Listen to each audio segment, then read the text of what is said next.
Pessoal, tudo bom? Vamos nessa aula fazer uma revisão e relembrar os elementos lógicos que são os blocos principais para construir a nossa CPU. Vamos para a aula.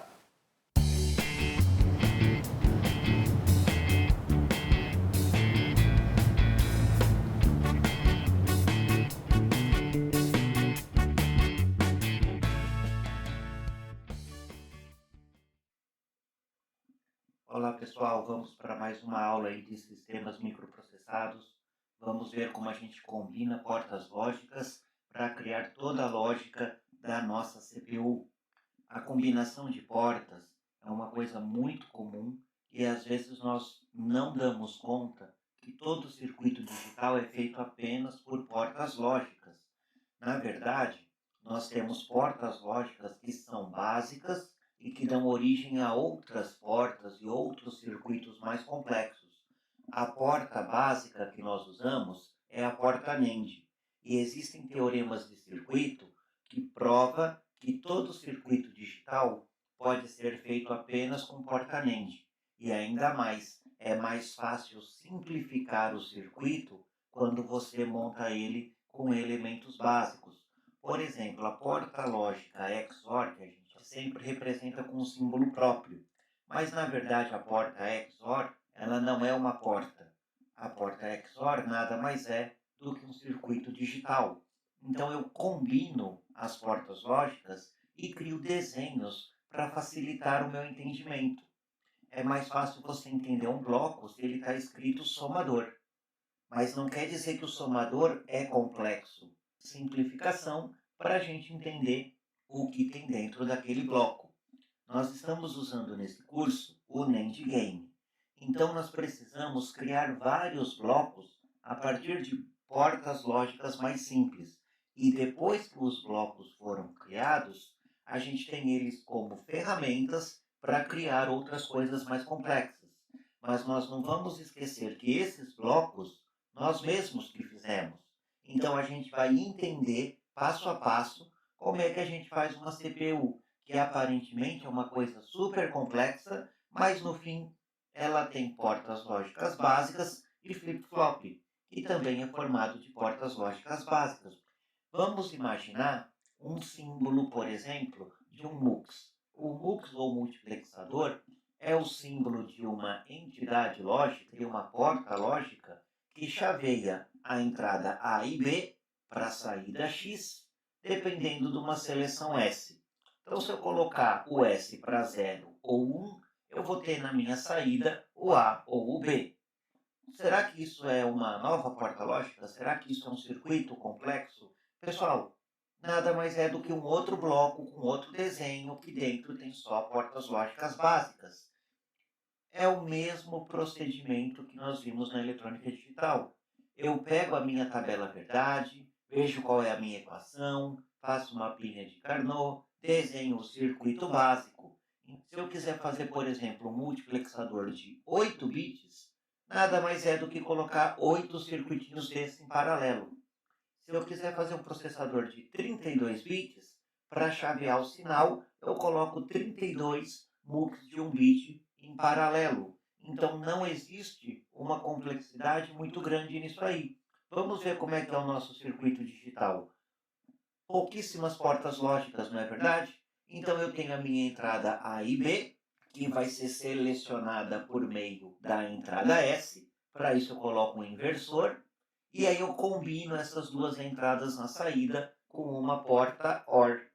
E se eu quiser, eu posso simplificar esse circuito na forma de portas NAND, para poder fazer uma síntese e criar uma CPU mais eficiente. Vamos pensar na porta XOR. A gente tem a tendência, por causa do desenho, que isso é uma porta básica.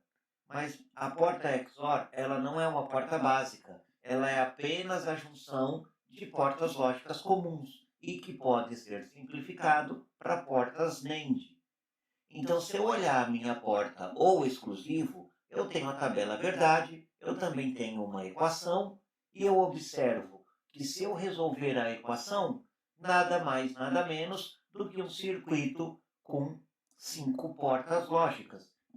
A porta XOR tem mais componentes do que um multiplexador. E algumas pessoas acreditam que o multiplexador é mais complicado. Na verdade, ele é mais simples, não é verdade?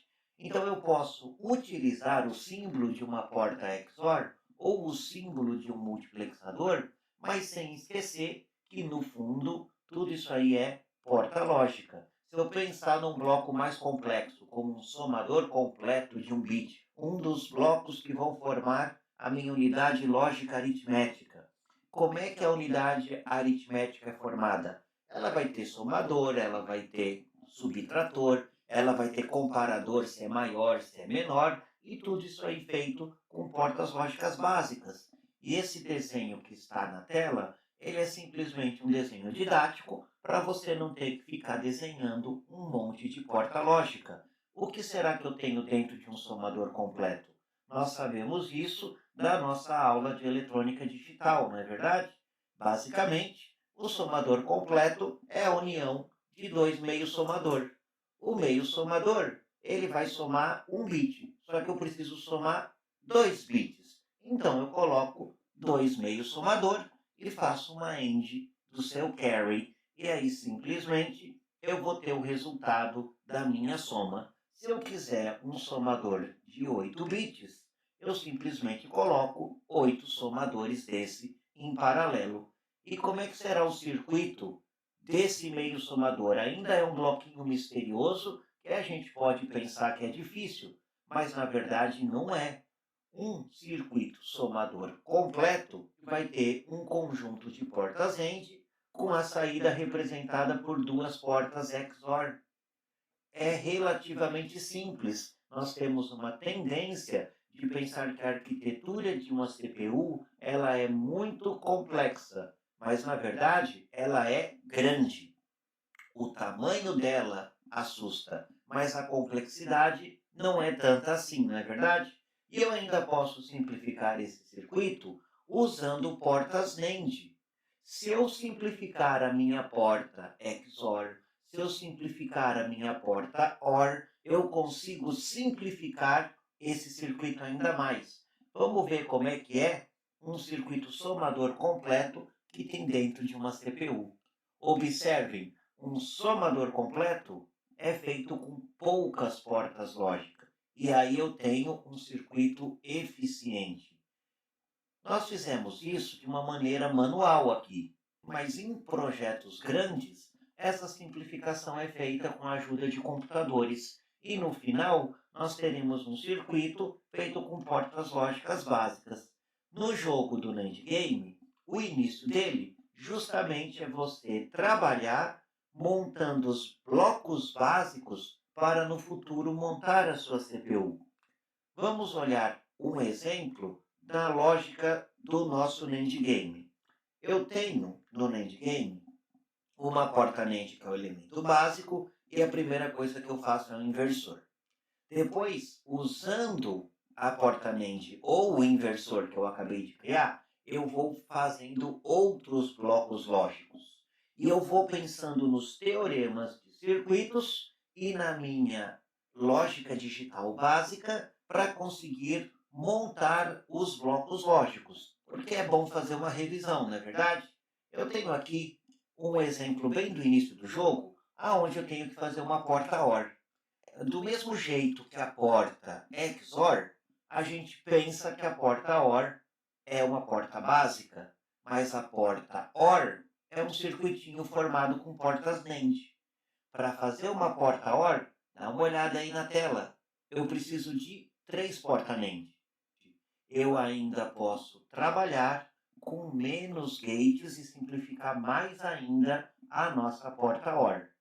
Para o nosso jogo, uma solução já basta. Você não precisa chegar na melhor solução possível. Muitas vezes, eu vou ter a tendência de usar os blocos que eu já fiz. Observe aí a toolbox na esquerda. Eu tenho inversores, eu tenho portas AND, e eu posso usar isso para fazer uma porta OR. Então, existem várias respostas possíveis para esse jogo, ok? Não é apenas uma solução. Eu tenho também uma resposta válida que foi dada com sucesso, mas observe, ele agora está usando 5 gates no total. Esse aqui, que eu fiz com portas NAND, eu estou usando 4 gates no total. Aqui eu estou usando 5 gates no total. Então, pessoal, o que acontece? Quando nós fazemos o circuito usando os blocos que nós já construímos, muitas vezes ele não vai ser o mais otimizado possível, porque para completar a otimização, eu precisaria retornar todo o circuito para portas NAND, como isso leva um certo tempo e o nosso foco não vai ser eletrônica digital, nós vamos aceitar a resposta completa, mesmo que ela não seja ideal. E aí nós vamos focar mais nos blocos que compõem a CPU. Mais para frente nós vamos aprender como é que nós montamos uma unidade lógica, como é que a gente faz um decodificador de instrução, mesmo que ele não seja o mais eficiente, é importante a gente ter essa ideia para poder entender toda a arquitetura de CPU, que é o tema do nosso curso. Trabalhem no NAND Game, vão fazendo os níveis, que no final do curso nós temos que entregar o trabalho com o NAND Game completo. Aqui eu tenho, por exemplo, uma tela que eu fiz um print, eu poderia muito bem guardar para entregar depois para o professor. Então vamos trabalhando no NAND Game e vamos salvando as telas e estudando a nossa teoria. Obrigado por ter assistido a aula, a gente se vê no próximo vídeo.